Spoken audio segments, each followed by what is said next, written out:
හොඳයි. ඔන්න අද අපේ ගැටලුව වර්ගමූල අඩංගු ටිකක් ලොකු ප්‍රකාශනයක් සුළු කරන්න තියෙන්නේ. මම කියවන්නම්. වර්ගමූල සම්පූර්ණ වර්ගමූලය ඇස්සේ 3 ඍණ මූල 5 වර්ගමූල 5 එකතු කිරීම වර්ගමූලය ඇස්සේ 4 අඩු කිරීම ආයි වර්ගමූල 7 සම්පූර්ණක බෙදීම වර්ගමූල 5 එකතු කිරීම වර්ගමූල 7 අඩු කිරීම 2 මේකට වර්ගමූලයක් නැහැ. හොඳයි. ඒක නිකම්ම නියත පදයක්.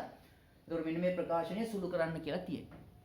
හරි එහෙනම් ඉස්සෙල්ලාම වීඩියෝ පෝස්ට් කරලා තනියම හදන්න උත්සාහ කරන්න. ඊට පස්සේ බලන්න වීඩියෝ ප්ලේ කරලා කොහොමද මම ගැටලුවට විසඳුම ලබා ගන්න කියන එක. හරි.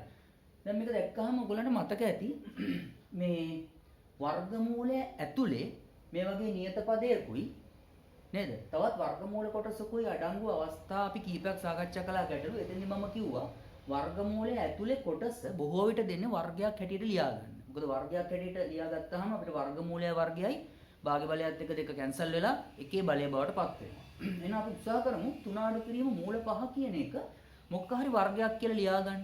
මෙතෙන්දී හැබැයි අපි මෙතෙක් කතා කරපු ගැටලු වලට වඩා චූටි වෙනසක් තියෙනවා මේකේ. හරි මම අර කොටස ගන්නම් ඉස්සෙල්ලා. හරි. මම ඉස්සෙල්ලා මේ කොටස ගන්න මොකද්ද? 3 අඩු කිරීම මූල 5 කියන කොටස ගත්තොත් මේක ඇත්තටම එකපාරටම අපිට මේ වර්ගයක් විදිහට ලියන්න පොඩ්ඩක් අමාරුයි. පොඩි සකස් කිරීමක් කරගන්න වෙනවා. ඒකට මම කරන්නේ මෙහෙමයි. දැන් මේ තියෙන මොකද්ද? මේ තියෙන 3 අඩු කිරීම මූල 5 යට 1 කියලා අපිට ඕක ලියා ගන්න පුළුවන් නේද? ඒතර මේ සමස්තයේ වර්ගමූලය අපිට දාන්න පුළුවන්. හරි? මේකටත් එක්කම. එකේ ඇත්තම එකේ වර්ගමූලය එකයි නැවත වරක් උඩ එකේ එනවා. ඇයි මම මෙහෙම කරේ? මම දැන් කරන දේ මේකේ හරය සහ ලවය දෙකම දෙකෙන් ගුණ කරනවා. හරි? හරයයි ලවයයි දෙකම දෙකෙන් ගුණ කරන තුල්‍ය භාගයක් හැටියට. තුල්‍ය භාගයක් ලියනවා. වර්ගමූලය ඇතුලේ තමයි වැඩේ සිද්ධ වෙන්නේ. එතකොට සමානයි. මෙන්න මෙතන එනවා පුතේ. 2යි 3යි ගුණ වුණොත් 2 3 6යි අඩු කිරීම. මෙතන අඩු කිරීම කියන්නේ ධනයි ඍණයි ඊගාවට ගුණ වෙන්නේ. ධනයි ඍණයි ගුණ වුණොත් ඍණ 2 මූල 5න් ගුණ වුණොත් 2යි මූල 5 යට 2 කියලා එනවා. හරි? ඕකේ වර්ගමූලය. අර මේ වර්ගමූලය අමතක කරන්න එපා. වර්ගමූලය ටික ලොකුවට දාන්න වෙනවා. දැන් හරයකුත් අපිට මතු වුණා. right. දැන් අපි try එකක් දෙමු බලන්න. right. දැන් මෙන්න මෙතන මට මෙහෙම ලියා ගන්න පුළුවන්. මොකක්ද? මේ 6 ලියන්න පුළුවන් 5 ධන 1 කියලානේ. 5 එකතු කිරීම 1 කියලා. එහෙනම් මම මේකේ 6 ලියනවා 5 1 තියෙන එක පොඩ්ඩක් මම පැත්තකින් තියලා ඍණ 2 මූල 5. ඒතර මූල 5 2 කියන්නේ මොකද්ද? දෙවරක් එකනේ. දෙවරක් 1 වරක් මූල 5. හරි මේ ඉතින් කියන්නේ ಗುಣ කිරීමනේ. ඒතර 2 ಗುಣ කිරීම 1 ಗುಣ කිරීම මූල 5 කියන්නේ 2යි මූල 5මයි. අර මෙතන 5ත් 6 තියෙනවනේ. 6 මම දෙකට කැඩුවානේ 5 ධන 1 කියලා. ධන 1 දානවා පස්සට. පිටිපස්සට දැම්මා. යට 2. හරි. ඒතර මේක සමානයි. දැන් මට පුළුවන් 5 කියන එක ලියන්න වර්ගමූල 5 වර්ගයනේ. ඍණ දෙවාරයක් 1 වරක් මූල 5 ධන 1 යට 2 සම්පූර්ණ වර්ගමූලය. අන්න දැන් මොකද මේ වෙන්නේ? මේ තියෙන්නේ a වර්ගය ඍණ 2යි ab ධන b වර්ගය වගේ නේද? දැන් එකක් ලියන්න පුළුවන් අපිට එකේ වර්ගය කියලා. එක කියන්නේ එකේ වර්ගය නේද? 5 කියන්නේ මූල 5 කියන්නේ a නම් නේද? මේක ආදේශ කරලා බැලුවොත් තුල 2 කියන එක අපිට නියත පදයක් තියෙනවා. හැම වෙලේම පූර්ණ වර්ගයක මේ ප්‍රසාරණයේ මැද සංගුණකයේ 2යි. තුල මෙතන තියෙන්නේ මොකද්ද? මෙයාගේ වර්ගමූලයනේ. ඒ වර්ගමූලය මේ තියෙන්නේ මූල 5. මෙයාගේ වර්ගමූලය. ඒතර වර්ගය කැන්සල් වෙලා මෙතන එනවා. එතකොට මේ හරියට මේක ආකෘතිය මොකද්ද? a වර්ගය ඍණ 2යි ab මේ විදිහට පොඩ්ඩක් මාරුලා තියෙන්නේ ධන b වර්ග ආකාරය නේද? එහෙනම් මේක අපිට ලියන්න පුළුවන් කොහොමද? මම මේ පැත්තට ගන්නම් පේන්නේ නැති නේ. මේක ලියන්න පුළුවන් මූල 5 මොකද්ද? ඍණ 1 සම්පූර්ණ වර්ගය කියලා. මූල 5 ඍණ 1 මෙතන ඍණනේ තියෙන්නේ. මැදපදේ ඒ නිසා මෙතෙන්ට ඍණ එනවා. ඒතර මේ 1 වර්ගයේ වර්ගමූලය 1යි. මූල 5 වර්ගයේ වර්ගමූලය මූල 5 යට 2 ඕකේ වර්ගමූලය. අන්න මේක සමානයි. දැන් මේ කොටසේ වර්ගයේ වර්ගමූලය කියන්නේ මොකද්ද? මූල 5 ඍණ 1 යට හැබැයි මේ දෙකට වර්ගමූලය එනවා වර්ගමූල 2 කියලා මෙන්න මේ කොටස මේ ආකාරයට අපිට සුළු කරගන්න පුළුවන් වෙනවා. දැන් එහෙනම් මේක මම මෙතෙන්ට යොදන්නම්. සමානයි මොකද්ද? මූල 5 ඍණ 1 යට මූල 2. හරි. ඔන්න ඒ කොටස අපි පොඩ්ඩක් සුළු කරගත්තා. දැන් බලමු මෙයා. එයාත් මම ගන්නවා මේක මම කරනවා. ඔයාලා ලියා ගන්න වීඩියෝ එක හැම කරලා. right. අය බලමු ඊගාව කොටස.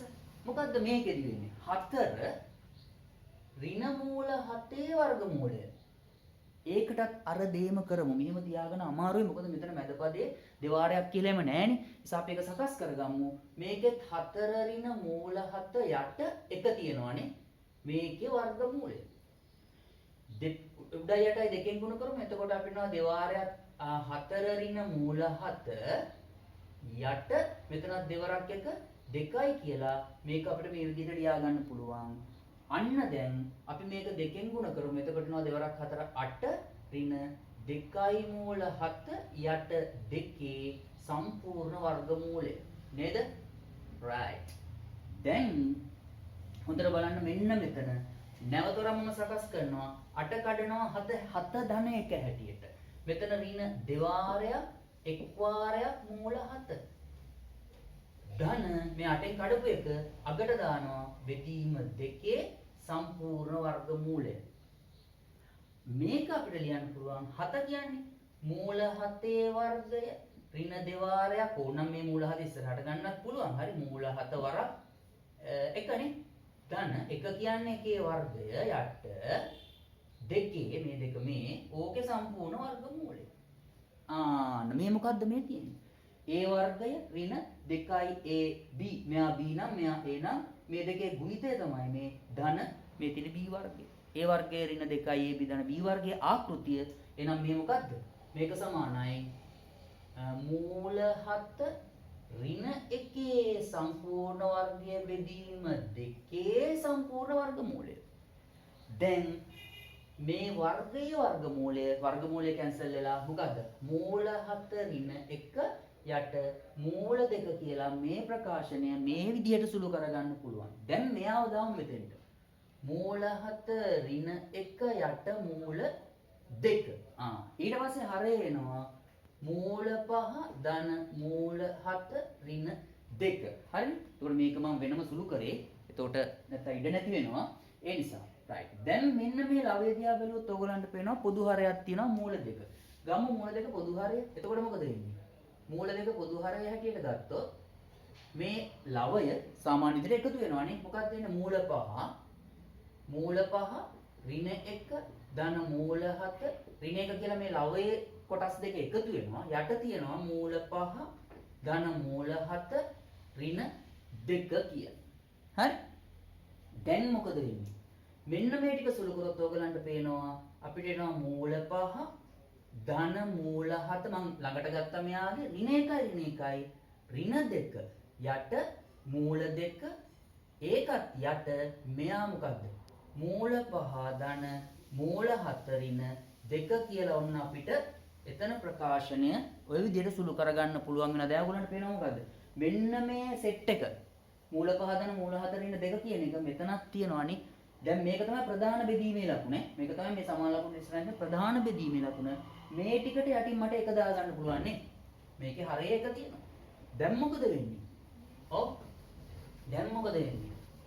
දැන් අපිට පුළුවන් අර බෙදීම ಗುಣ කිරීම බවට පත් කරලා ලියන අවස්ථාවට එන්න. මොකද්ද? මේ තියෙන භාගයක් මූල 5 ධන මූල 7 ඍණ 2 බෙදීම මූල 2 බෙදීම ಗುಣ කිරීම කරලා මොකද්ද කරන්නේ?